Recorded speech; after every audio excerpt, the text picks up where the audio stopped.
નમસ્કાર વિદ્યાર્થી મિત્રો, સદ્ભાવના વિદ્યાલય હળવદ ધોરણ 12 કોમર્સ નામાના મૂળ તત્વો ચેપ્ટર 4 ભાગીદારીનું પુનર્ગઠન. અગાઉ આપણે ભાગીદારીના પુનર્ગઠનમાં ત્યાગ અને લાભને લગતા દાખલાઓ અને થિયરી શીખ્યા. ત્યારબાદ આવે છે પુનઃમૂલ્યાંકન ખાતું અને તેને લગતી આમ નોંધો, જે ચેપ્ટર નંબર 5 અને ચેપ્ટર નંબર 6 જે ભાગીદારીનો પ્રવેશ અને ભાગીદારની નિવૃત્તિ કે મૃત્યુ તે અંગેનો પેટા ભાગ છે, જે અંગે વિગતવાર માહિતી આપણે શીખીશું. પુનઃમૂલ્યાંકન ખાતું, જે પુનઃમૂલ્યાંકન એટલે પુનઃ એટલે ફરીથી અને મૂલ્યાંકન એટલે કિંમત આંકવી. મિલકતો અને દેવાની ફરીથી જે કિંમત આંકવામાં આવે છે, જેના આધારે મિલકત અને દેવામાં જે વધારો અને ઘટાડો થાય છે તે નોંધવા માટે, એટલે કે મિલકત અને દેવામાં જે વધારો અને ઘટાડો નોંધવા માટે જે ખાતું બનાવવામાં આવે છે તે ખાતાને પુનઃમૂલ્યાંકન ખાતું કહેવામાં આવે છે. એટલે પુનઃમૂલ્યાંકન ખાતાની અંદર મિલકતમાં થયેલો વધારો અને મિલકતમાં થયેલો ઘટાડો અને બીજું દેવામાં થયેલો વધારો અને દેવામાં થયેલો ઘટાડો નોંધવા માટે જે ખાતું તૈયાર કરવામાં આવે છે, જેને કહેવામાં આવે છે પુનઃમૂલ્યાંકન ખાતું. અહીંયા પુનઃમૂલ્યાંકન ખાતા અંગેનો આપણે નમૂનો આપેલો છે, એના આધારે આમ નોંધો લખવાની થાય છે અને આ આમ નોંધોના આધારે પુનઃ પ્રવેશ અને નિવૃત્તિમાં એની અસરો આપવાની થાય. તો પુનઃમૂલ્યાંકન ખાતા વિશે આપણે પહેલાં સમજ મેળવી લઈએ. તો પુનઃમૂલ્યાંકન ખાતામાં શું લખવાનું થાય? તો કે મિલકતમાં થયેલો વધારો અને મિલકતમાં થયેલો ઘટાડો.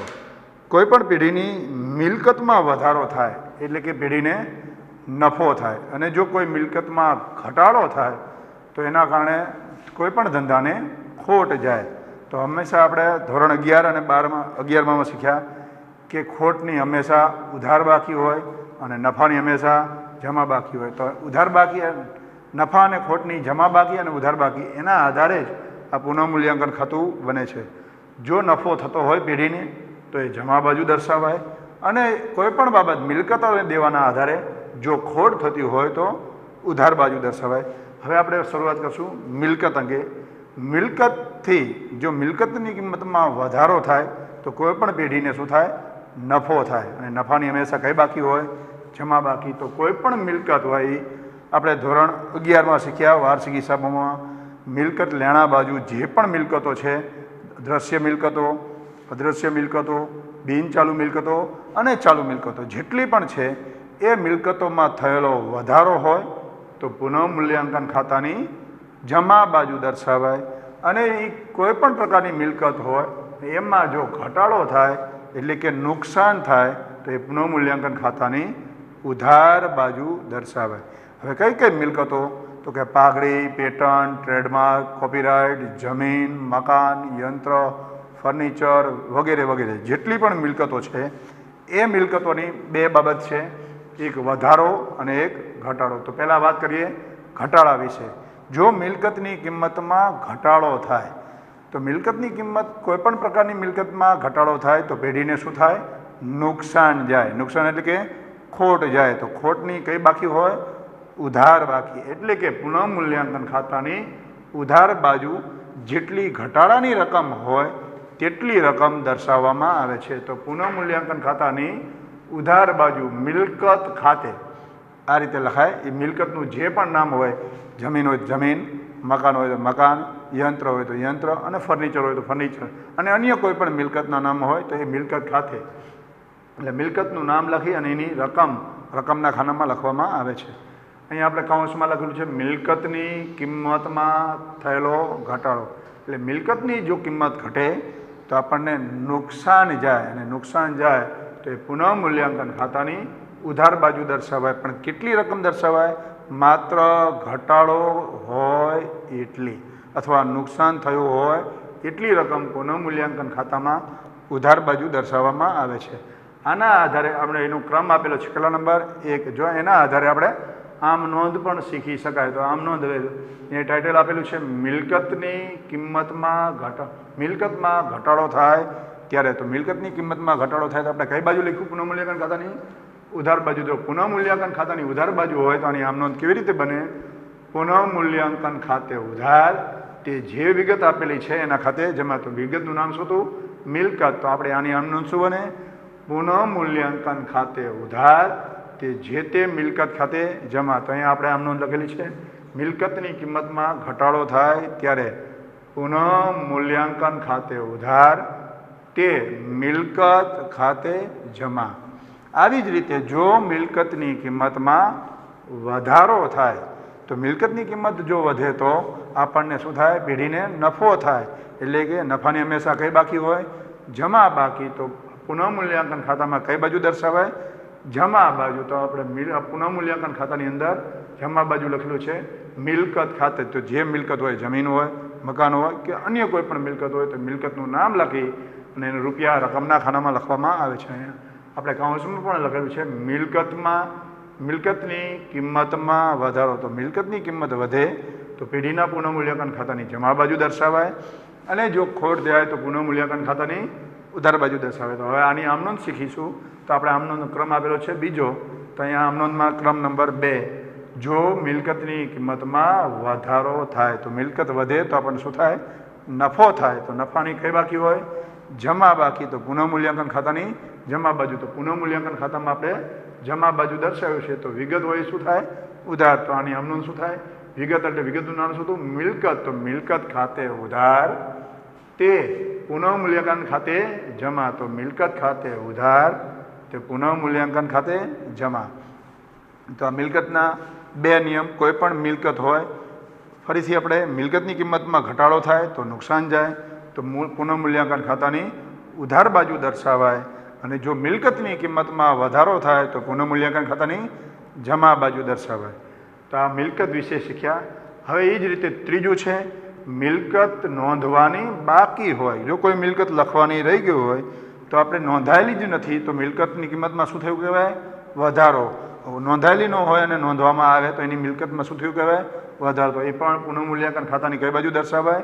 જમા બાજુ. તો અહીંયા લખ્યું છે નોંધવાની બાકી મિલકત ખાતે. તો મિલકત શું થઈ કહેવાય? વધારો. તો મિલકતમાં વધારો થાય તો પુનઃમૂલ્યાંકન ખાતાની જમા બાજુ દર્શાવાય. તો એની આમ નોંધ લખવી તો શું લખાય? નહીં નોંધાયેલી મિલકત. તો મિલકતમાં શું થયો? વધારો થયો. તો પુનઃમૂલ્યાંકનની જમા બાજુ હોય તો વિગત હોય ઉધાર થાય. તો વિગતનું નામ શું હતું? મિલકત. તો આપણે આમ નોંધ લખેલી છે નહીં નોંધાયેલી મિલકત અંગે મિલકત ખાતે ઉધાર તે પુનઃમૂલ્યાંકન ખાતે જમા. સીધો ને સાદો નિયમ છે. પુનઃમૂલ્યાંકન ખાતાની ઉધાર બાજુ લખાતું હોય તો પુનઃમૂલ્યાંકન ખાતે ઉધાર થાય આમ નોંધમાં અને પુનઃમૂલ્યાંકન ખાતાની જમા બાજુ લખાતું હોય તો પુનઃમૂલ્યાંકન ખાતું જમા થાય અને વિગત હોય એનાથી વિરુદ્ધ અસર આવે. એવી જ રીતે હવે દેવાની અસરો શીખીએ. તો દેવું એટલે એક પ્રકારના લેણદાર. તો દેવું આપણે હંમેશા મોટા ભાગે ચૂકવવાનું બાકી હોય. તો દેવામાં પણ 2 હોય. એક દેવામાં થયેલો હોય ઘટાડો અથવા દેવામાં થયેલો વધારો. તો હવે વિશે શીખી લઈએ. જો દેવામાં વધારો થાય એટલે કે આપણે દેવું જે ચૂકવવાનું હોય એના કરતાં પણ જો દેવું વધારે ચૂકવવું પડે તો પેઢીને શું થાય? નુકસાન જાય. ઉદાહરણ તરીકે કોઈ લેણદારને 50,000 ચૂકવવાના હોય અને 6 માસ પછી જો વ્યાજ સાથે 55,000 ચૂકવવાના થાય તો આપણે કેટલા હજાર વધારાના ચૂકવવાના થયા? 5,000. જે વધારાના ચૂકવવાના થયા તો આપણને પેઢીને શું થાય? ખોટ જાય. તો દેવામાં જો વધારો થાય તો પેઢીને શું થાય? ખોટ જાય. તો દેવામાં વધારો થાય તો પુનઃમૂલ્યાંકન ખાતાની ઉધાર બાજુ દર્શાવાય અને જો દેવામાં ઘટાડો થાય તો દેવું આપણે જે ચૂકવવાનું હોય એના કરતાં પણ ઓછું ચૂકવવાનું થાય. માની લો કે દાખલા તરીકે કોઈ લેણદારને 50,000 ચૂકવવાના હોય એના બદલે આપણી પાસે 40,000માં મંડામણ થાય તો ઓછા ચૂકવવાના થાય તો આપણને શું થાય? ફાયદો થાય. તો પુનઃમૂલ્યાંકન ખાતાની જમા બાજુ દર્શાવાય. એટલે કે હવે દેવા વિશે ફરીથી ચેક લઈએ. જો દેવું આપણું વધે તો પેઢીને શું થાય? નુકસાન જાય અને નુકસાનની હંમેશા કઈ બાકી હોય?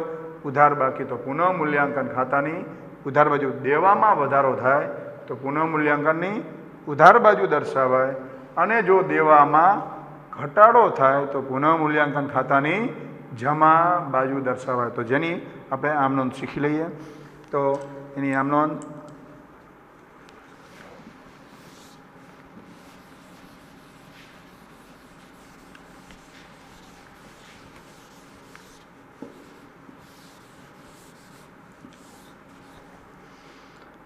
હવે આપણે 3 આમનોંધ શીખ્યા મિલકત અંગેની.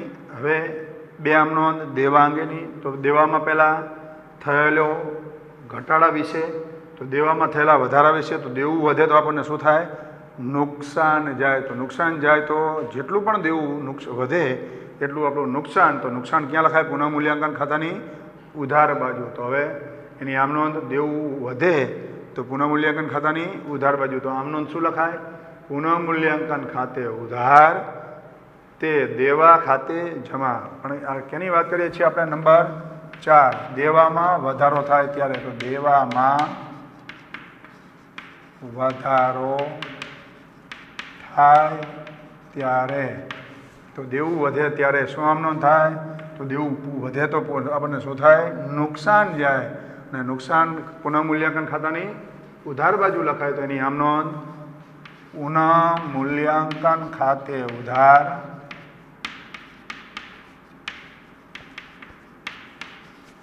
તે દેવા ખાતે જમા. ઉધારની રકમ ઉધારના ખાનામાં, જમાની રકમ જમાના ખાનામાં. ફરીથી, જો દેવું વધે એટલે કે આપણને દેવું વધે તો પેઢીને શું થાય? નુકસાન જાય. તો નુકસાન પુનઃમૂલ્યાંકન ખાતાની કઈ બાજુ દર્શાવાય? ઉધાર બાજુ. અને પણ દેવામાં જેટલી રકમનો વધારો થયો હોય એટલી જ રકમ અહીંયા પુનઃમૂલ્યાંકન ખાતામાં લખવામાં આવે છે. તો હવે એની આમનોંધ, તો પુનઃમૂલ્યાંકન ખાતાની ઉધાર બાજુ દર્શાવાતું હોય તો પુનઃમૂલ્યાંકન ખાતે ઉધાર તે જે તે દેવા ખાતે જમા. તો એની આમનોંધ આપણે પુનઃમૂલ્યાંકન ખાતે ઉધાર તે દેવા ખાતે જમા. આવી જ રીતે દેવામાં નંબર 5 શીખી લઈએ. દેવામાં થયેલો ઘટાડા વિશે. જો નંબર 5, દેવામાં ઘટાડો થાય ત્યારે. જો દેવું ઘટે તો આપણને શું થાય? તો દેવું ઘટે તો આપણને ફાયદો થાય. એટલે પેઢીને ફાયદો થાય, એટલે કે નફો થાય. તો નફો પુનઃમૂલ્યાંકન ખાતાની કઈ બાજુ દર્શાવાય? જમા બાજુ. તો પુનઃમૂલ્યાંકન ખાતામાં પુનઃમૂલ્યાંકન ખાતું જમા થાય તો વિગત હોય ઉધાર થાય. તો આની આમનોંધ શું કરશું? જે તે દેવા ખાતે ઉધાર, એટલે દેવા ખાતે ઉધાર તે પુનઃમૂલ્યાંકન ખાતે જમા. કેટલી રકમ? જેટલો વધારો કે ઘટાડો હોય તેટલી. જો વધારો થાય તો વધારા જેટલી રકમ, ઘટાડો થાય તો ઘટાડા જેટલી રકમ. હવે દેવાની આ 2 બાબતો છે, ફરીથી ચેક કરી લઈએ. જો દેવું વધે તો આપણને નુકસાન જાય. તો પુનઃમૂલ્યાંકન ખાતાની ઉધાર બાજુ. તો એની આમનોંધ શું કરી? પુનઃમૂલ્યાંકન ખાતે ઉધાર તે દેવા ખાતે જમા. અને 5મી આમનોંધ, જો દેવામાં ઘટાડો થાય તો આપણે ફાયદો થાય તો પુનઃમૂલ્યાંકન ખાતાની જમા બાજુ. તો એની આમનોંધ શું કરી? દેવા ખાતે ઉધાર તે પુનઃમૂલ્યાંકન ખાતે જમા. આવી જ રીતે અન્ય હવે વિગતો. તો એમાં હવે આપણે ધોરણ 11માં શીખ્યા વાર્ષિક હિસાબોમાં દેવાદારો ઉપર ઘાલખાત અનામત અને વટાવ અનામત માંડી ગણવા માટે. તો જ્યારે દેવાદાર ઉપર ઘાલખાત અનામત અને દેવાદાર ઉપર વટાવ અનામત ગણવામાં આવે તો દેવાદારમાં શું થાય? ઘટાડો થાય. અને દેવાદાર એ આપણા માટે શું છે? એક પ્રકારની ચાલુ મિલકત. તો દેવાદાર ઉપર જો ઘાલખાત અનામત કે દેવાદાર પર વટાવ અનામત માંડી વાળવામાં આવે અથવા ગણવામાં આવે અથવા એની જોગવાઈ કરવામાં આવે તો તેના કારણે દેવાદારમાં ઘટાડો થાય. અને દેવાદાર એ ધંધાની એક પ્રકારની ચાલુ મિલકત છે. તો આપણે મિલકત વિશે નિયમ હમણાં પહેલાં શીખ્યા કે જો મિલકતમાં ઘટાડો થાય તો પેઢીને નુકસાન જાય. તો નુકસાનની કઈ બાકી હોય? ઉધાર બાકી. તો દેવાદાર ઉપર જ્યારે ઘાલખાત અનામત અને દેવાદાર પર જ્યારે વટાવ અનામત ગણવામાં આવે છે તો એ પુનઃમૂલ્યાંકન ખાતાની ઉધાર બાજુ દર્શાવવામાં આવે છે. જેટલો દેવાદારમાં ઘટાડો થાય તેટલી રકમ. તો અહીંયા આમનોંધનો ક્રમ નંબર છે 6. ઘાલખાત અનામત અને દેવાદાર પર વટાવ અનામત આ બંનેના કારણે દેવાદારમાં ઘટાડો થાય છે. તો દેવાદારમાં ઘટાડો થાય તો દેવાદાર એ પ્રકારનું શું છે? ચાલુ મિલકત. અને મિલકતમાં ઘટાડો થાય તો આપણે શું આમનોંધ કીધી? મિલકતમાં ઘટાડો થાય તો પુનઃમૂલ્યાંકનમાં કઈ બાજુ દર્શાવાય? ઉધાર બાજુ. તો પુનઃમૂલ્યાંકન ખાતે ઉધાર તે જે તે વિગતો ખાતે જમા. તો આની આમનોંધ શું લખીશું આપણે? નંબર 6 દેવાદાર પર હાલખાત અનામત કે વટાવ અનામત ની જોગવાઈ કરવામાં આવે।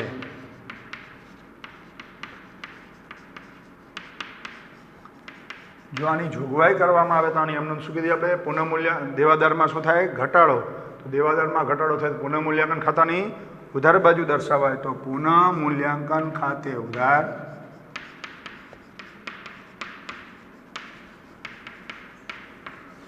તે કઈ કઈ વિગતો છે તો કે હાલખાત અનામત અને વટાવ અનામત, તો હાલખાત અનામત ખાતે જમા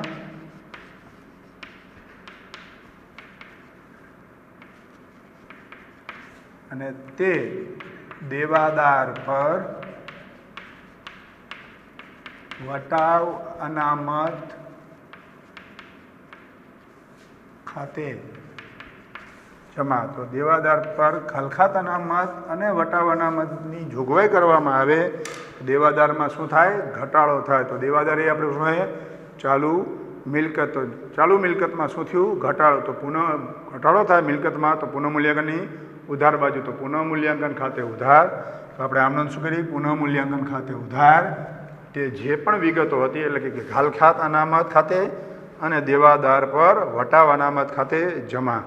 તો અહીંયા આપણે પહેલાં મિલકતમાં પહેલા નંબરની અને બીજા નંબરની અને ત્રીજા નંબરની આમનો શીખાતા, એવી જ રીતે નંબર 6 એમાં એ પણ મિલકત વિશે છે, તો મિલકતમાં સીધું ને સાદું મિલકતમાં ઘટાડો થાય તો નુકસાન થાય તો પુનઃમૂલ્યાંકનની ઉધાર બાજુ, અને જો મિલકતમાં વધારો થાય તો નફો થાય તો પુનઃમૂલ્યાંકનની જમા બાજુ। સીધી ને સાદી વાત છે, પુનઃમૂલ્યાંકન ખાતું બનાવવા માટે કોઈ પણ ધંધાને જો નુકસાન જાય તો ઉધાર બાજુ અને ધંધાને નફો થાય તો પુનઃમૂલ્યાંકનની જમા બાજુ દર્શાવાય।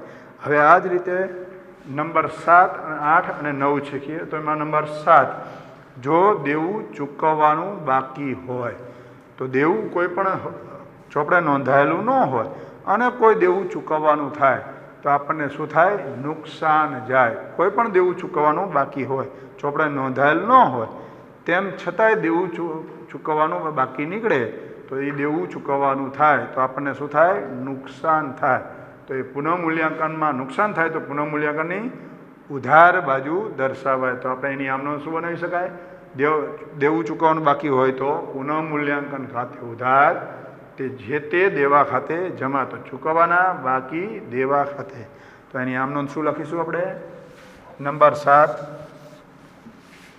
જો ચોપડે નોંધેલું દેવું ન હોય અને ચૂકવવાનું થાય ત્યારે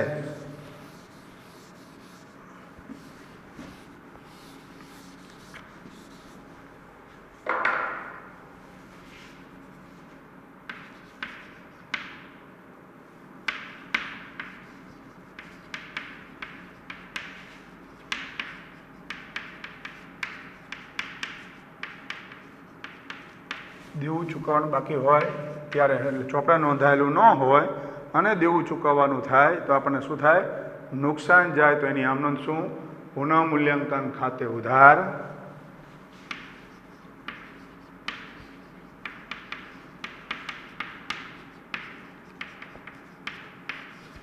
તે ચૂકવવાના બાકી દેવા ખાતે, એટલે દેવું ચૂકવવાનું બાકી હોય તો આપણને શું થાય નુકસાન જાય, તો નુકસાનની કઈ બાકી હોય ઉધાર બાકી, તો આમનો નંબર 7 આપણે શીખ્યા પુનઃમૂલ્યાંકન ખાતે ઉધાર તે ચૂકવવાના બાકી દેવા ખાતે જમા। આવી જ રીતે દેવું ચૂકવવાનું બાકી હોય એના બદલે આવક મળવાની બાકી હોય અથવા કોઈ આવક અગાઉથી ચૂકવેલ ખર્ચ હોય તો એની આમનો શીખી, જો કોઈ આવક મળવાની બાકી હોય અને ચોપડે નોંધાયેલી ન હોય તો મળવાની બાકી આવકથી આપણને શું થાય ફાયદો થાય, તો એ ફાયદો થાય એટલે કે નફો થાય, તો નફાની કઈ બાકી હોય જમા બાકી, તો હવે એની આમનો નંબર 8 શીખીશું મળવાની બાકી આવક અને અગાઉથી ચૂકવેલ ખર્ચ, કોઈ ખર્ચ અગાઉથી ચૂકવેલ હોય અને ચૂકવવાનો રહેતો નથી તો પણ આપણને પરત મળી શકે તો એ પણ આપણા નફો થાય એટલે કે આવક થાય, તો આવકની હંમેશા જમા બાકી હોય, તો નંબર 8 મળવાની બાકી આવક અને અગાઉથી ચૂકવેલ ખર્ચ, જેને આપણે વાર્ષિક હિસાબોમાં ધોરણ 11માં શીખ્યા. જે મિલકત લેણા બાજુ દર્શાવાય, જે મિલકતમાં વધારો દર્શાવે, તો મિલકતનો વધારો હોય તો પુનઃમૂલ્યાંકનની જમા બાજુ દર્શાવે. તો એમ મળવાની બાકી આવક અને અગાઉથી ચૂકવેલ ખર્ચ બંનેથી આપણને શું થાય? આવક થાય. તો આવક થાય તો પુનઃમૂલ્યાંકનની જમા બાજુ દર્શાવાય. તો નંબર 8, મળવાની બાકી આવક અને અગાઉથી ચૂકવેલ ખર્ચ અંગે.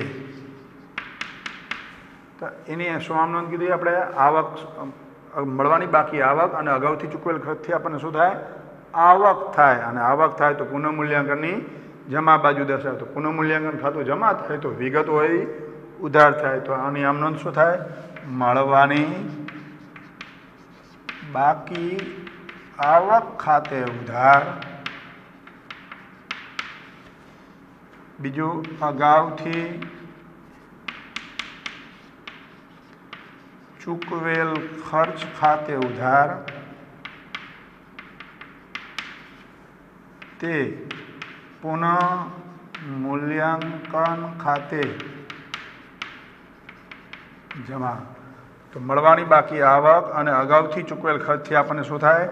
આવક થાય. તો આવક થાય તો પુનઃમૂલ્યાંકન ખાતાની જમા બાજુ દર્શાવાય. એટલે કે બંને વિગતો આપણને આવક દર્શાવે છે. તો આવક હોય તો પુનઃમૂલ્યાંકન ખાતાની જમા બાજુ દર્શાવાય.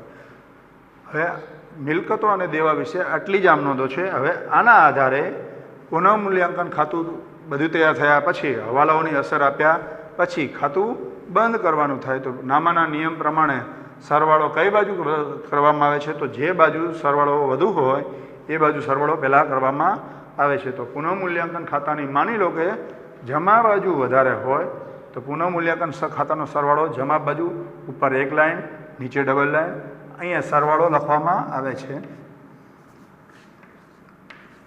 એ સરવાળાની રકમ આ બાજુ મૂકવામાં આવે છે એની સામેની જ લાઈનમાં. અને એમાંથી ઉપરની રકમો બાદ કરતાં જે રકમ મળે એને કહેવામાં આવે છે નફો. પુનઃમૂલ્યાંકન ખાતાનો નફો. અને આ નફો ભાગીદારો વચ્ચે જૂના નફા નુકસાનના પ્રમાણમાં વહેંચવામાં આવે છે. તો પહેલાં સરવાળો કઈ રીતે કરવાનો? મોટા ભાગે પુનઃમૂલ્યાંકન ખાતામાં જમા બાજુ વધારે હોય તો જમા બાજુનું ટોટલ એ ઉધાર બાજુ મૂકવામાં આવે, એમાંથી ઉપરની રકમો બાદ કરવામાં આવે. અને બાદ કરતાં જે રકમ વધે એને કહેવામાં આવે છે નફો. અને એ નફો ભાગીદારો વચ્ચે વહેંચવામાં આવે. એટલે 2 ભાગીદારો હોય તો 2 વચ્ચે, 3 હોય તો 3 વચ્ચે અને 4 હોય તો 4 વચ્ચે. અને એ પણ નફા નુકસાનના જૂના પ્રમાણમાં જ વહેંચવામાં આવે છે. એટલે કે અહીંયા જે નફો છે એ ભાગીદારો વચ્ચે વહેંચી દેવાનો જૂના પ્રમાણમાં. તો હવે આના વિશે આમ નોંધ લખવી હોય તો આમ નોંધ શું લખી શકાય? તો પુનઃમૂલ્યાંકન ખાતાની કઈ બાજુ છે? તો કે પુનઃમૂલ્યાંકન ખાતે ઉધાર. તો એ નફાને ક્યાં લઈ જવાનો? ભાગીદારોના મૂડી ખાતે. તો આની આમ નોંધ કરવી હોય તો 9A નફા અંગે. નફાને ભાગીદારો વચ્ચે શું કરવાનો હોય? વહેંચવાનો હોય. તો એની આમ નોંધ શું થાય? પુનઃમૂલ્યાંકન ખાતાની ઉધાર બાજુ છે તો પુનઃમૂલ્યાંકન ખાતે ઉધાર,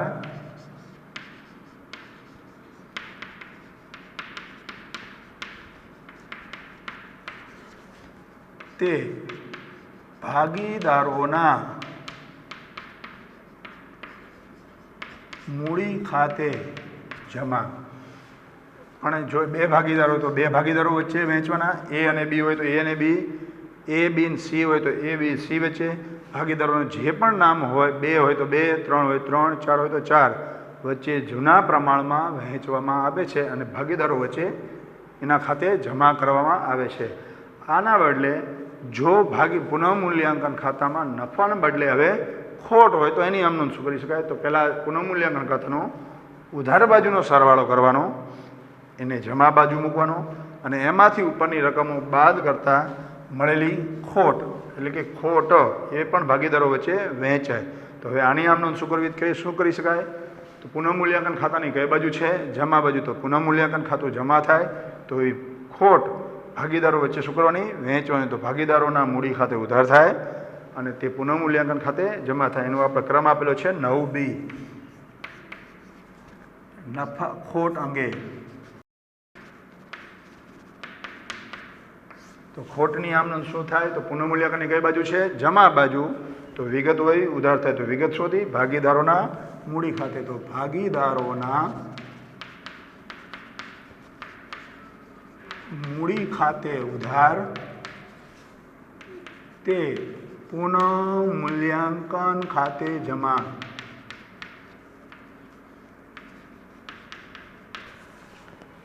અને આ પણ ખોટ હોય તો ખોટ અને નફો હોય તો નફો, બંને કયા પ્રમાણમાં વેચાય? ભાગીદારો વચ્ચે જૂના નફા નુકસાનના પ્રમાણમાં જ વહેંચવામાં આવે છે. તો આ હતું પુનઃમૂલ્યાંકન ખાતું અને તેના વિશેની આમ નોંધો. સામાન્ય રીતે ટૂંકમાં કીધું, પુનઃમૂલ્યાંકન ખાતામાં સૂલ દર્શાવાય. પુનઃમૂલ્યાંકન ખાતામાં મિલકત અને દેવામાં થયેલો વધારો અને ઘટાડો નોંધવામાં આવે છે, અને એ વધારો અને ઘટાડો નોંધવા માટે જે ખાતું બનાવે એને જ પુનઃમૂલ્યાંકન ખાતું કહેવામાં આવે છે.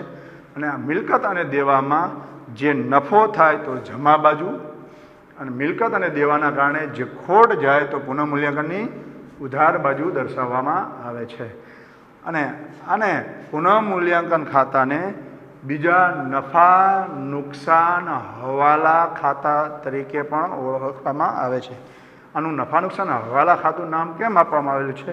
કેમ કે મિલકત અને દેવામાં થયેલા વધારા ઘટાડાની જે અસરો આપવા માટે જે હવાલાઓ આપેલા હોય, હવાલાઓની જે અસરો નોંધવા માટે જે ખાતું બનાવવામાં આવે છે એને જ પુનઃમૂલ્યાંકન ખાતું કહેવામાં આવે છે. એટલે આને બીજું નફા નુકસાન હવાલા ખાતું કહેવામાં પણ આવે છે. એટલે એક માર્કનો પ્રશ્ન પૂછાય છે કે પુનઃમૂલ્યાંકન ખાતાને બીજા કયા નામે ઓળખવામાં આવે છે? તો નફા નુકસાન હવાલા ખાતા તરીકે પણ ઓળખવામાં આવે છે. ચલો, બરાબર. હવે અગાઉ આના વિશેની બધી વિગતો અગાઉના લેક્ચરમાં શીખીશું.